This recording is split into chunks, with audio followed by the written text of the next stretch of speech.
Thank you so much. It's great to be here and to share the podium with such distinguished speakers today.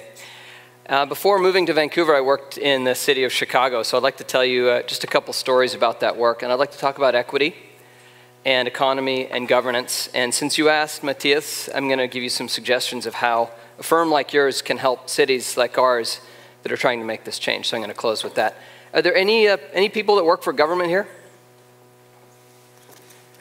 Okay, I am the sole representative of government at this session, which is a little bit scary because you can't do it alone. But I'm really glad to be here, and I want to tell you a story about government working in a community. This is the south side of Chicago. This site is 40 acres, and it's surrounded, as you can see on the south side of the site, by houses. This is, if you've heard of the south side of Chicago, it's a pretty gritty neighborhood. And difficult, particularly with a site like this that had been abandoned for 30 years. It was a brownfield site, a lot of illegal dumping. And as a city, we took possession of this property back in the days when we weren't thinking about Superfund sites. We thought, oh, it's tax reactivation site, let's take it. So we owned it. And then we're stuck with it. We didn't know what to do with it. And I was in charge of the department overseeing these kinds of properties. And we worked for a long time trying to think about ways to redevelop the site. We were told that if we were to dig up the soil and take it out, it was about a $30 million cleanup. But the value of this site when we were done cleaning it up was $2 million. So there we were stuck in this conundrum. Meanwhile, there were people trying to live near this, live near the pollution, live near the packs of wild dogs that lived on the site and the big pits that their kids could fall into. So what did we do? We worked with our utility, and we looked at the federal resources that were out there, and we put the world's largest solar installation from any city onto the site. 40 acres, 36,000 solar panels that track the sun. This neighborhood then became a bit of a magnet for green economy, for bringing new industrial development to what was a very disadvantaged population and a very disadvantaged neighborhood. And we worked with the local companies there to build the brackets and to teach people in the jobs to bring the solar panels to fruition. The bracket systems were all made in the neighborhood. We tried to show the neighborhood that the green economy could impact poor communities too, that this was about all of us working together to improve our own communities. And that, I think, is what is so exciting about this new transformation that's happening. Cities really are working on this as well. There is a transformation going on in cities. The work that you've been doing in your firm for so many years to rethink how we do buildings, that same transformation is happening on how we run our cities, how we pave our streets, and the types of tools that we have. So I'd like to talk a little bit about the tools that we're trying to use to engage our community to build green cities. And this is an example. We've actually figured out how to convert concrete trucks to plant plants. Isn't that amazing? How many of you believe that? Okay. One person. Okay. I'm hiring. So, City of Vancouver. We've taken what was a traditional land use planning and integrated it. I think this has been happening in Europe for a while. Integrated it with our transportation planning to say, you can't just design the city, master plan the city without thinking about the integration of transit and transportation. So we really started to integrate land use and transportation together, and you can see what we've done. In a period of about 15 years, we've managed to increase the number of people living downtown by 75%. We've managed to increase the number of jobs downtown by 26%. We've managed to increase the number of people coming downtown to do business there by 15%. But we've decreased the number of cars coming into the city by 25%. And in that period of time, since 1990, despite a 26% growth in population, we've managed to decrease our carbon to about 1990 levels. So we're demonstrating that you can grow your economy, you can grow your population, your jobs, and continue to reduce your carbon. But it's not enough just to think about the layering of transportation and land use. You need to think, well, and actually we've had significant results also in how people are getting around. 180% increase in biking and 44% increase in walking, 50% increase in transit ridership in that period of time. Short period of time, almost the time that the firm has been up and running. This work has been happening in Vancouver and decreasing gasoline sales. What we've produced is lower carbon lifestyles for people. People that can continue to live fruitful and happy lives, can live with a lower greenhouse gas emissions. Now what we're doing is trying to layer in the energy piece of this. So it's not just how you get around and where you build the buildings, but how you heat the buildings. And so we're pursuing district energy. This is the first For us in North America, we took a sewer main that was coming through a neighborhood. We take the heat out of the sewer and we use that sewer heat to heat the entire neighborhood. If you live in the neighborhood, you have about a 65% lower greenhouse gas profile than if you don't live in the neighborhood. And we use public art to make it look like a hand that comes up from under the bridge. And the fingernails change colors depending on how much energy the neighborhood is using. So we try to communicate energy to people through art. So we're trying to engage people in the fact that we are using these resources to make our homes comfortable, to bring hot water to our taps. So there's a lot that cities can do just in our own work, in the way that we plan, in the way that we engage developers, in the infrastructure that we have. We have these sewer mains with all this heat. Now we're taking that sewer out.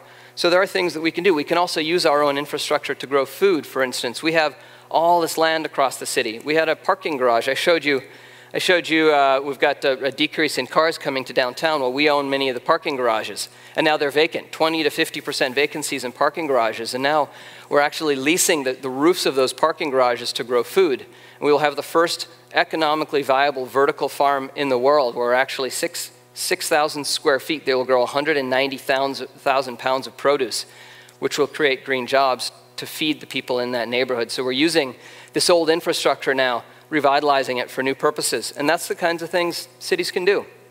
We have infrastructure. We have the tools to engage with our clean tech companies to do that kind of work. We just leased 2 acres of prime land downtown for farming in the inner city, and they're doing raised beds now, creating jobs for people. We can also create incentives, and I had to put this slide up here because this is a green permit program we created in Chicago. We said, we're building green buildings for our own buildings. Now we want to build green buildings in the private sector, and we looked at the ways to do it. We said, well, we can require it. We can do all sorts of things. We said, let's create a green permit program, and let's hire Eric Olson to do it. Eric's here. He works with Transsolar now, and the lesson here is do not introduce Matthias to your staff because he might take them with him to Germany.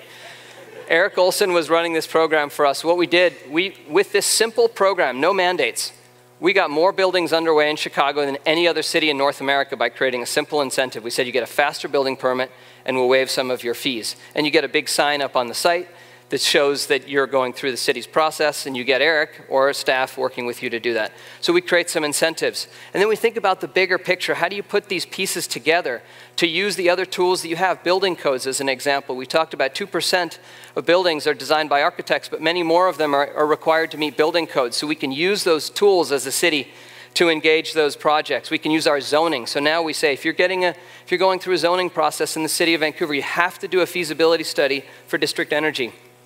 You have to analyze whether you could tap into a system or use a waste heat source to create energy, a renewable energy source. So we can use the tools that we have, like zoning, like building codes, to engage more people to do this.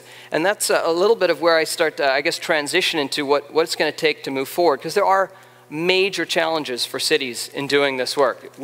I think we are revolutionizing our work in some ways, but we continue to have significant challenges. Firstly, people use our buildings, they use our infrastructure, and we have a very hard time engaging them in this. They may use less energy, they may have lower carbon because they participate, they live in this neighborhood, but we have a really hard time engaging people. And so I think that's the biggest challenge that we have as cities. Across this network that was mentioned, Urban Sustainability Directors Network, we have 120 cities representing 50 million people in North America.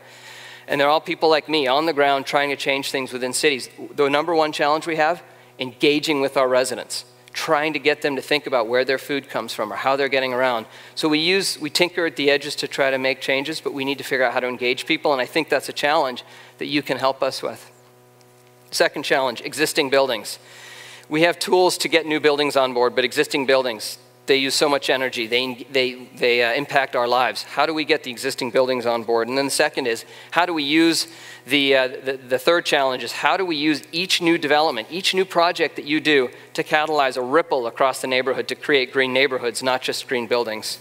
The fourth challenge and the last one is the resistance from industry. When we go out to try to create requirements or change the building code, make things more aggressive, we're met with people not understanding what we're trying to do. Most of our developers haven't been to see the types of projects that you're building, and so we struggle with engaging them to understand the possibilities. And so we get the resistance that we talked about in Dubai. So those are some of the challenges. How can you help us? And we think about the last 20 years and your incredible accomplishments. What do the next 20 years look like for your firm, and how do you engage with other firms and with cities. And so I've got a few things that I've been thinking about throughout the day, and it's been a really interesting dialogue. And so I think the first thing, we talked about copying and how people copy each other's work. And I think maybe one tip is to think about how to make it easier for others to copy your work. And the real elements of your work, not what they see from the photos, but how do you demystify what is a very complex process that you're engaged in? And Mark Frisch and I were talking about this over lunch, Mark, so we're going to steal some of the ideas we talked about. But how do you demystify your work? It's very complicated. We're sitting there trying to write building codes or zoning ordinances to mandate this. We rely on LEED or others, BREEAM, other systems. So could you develop some principles?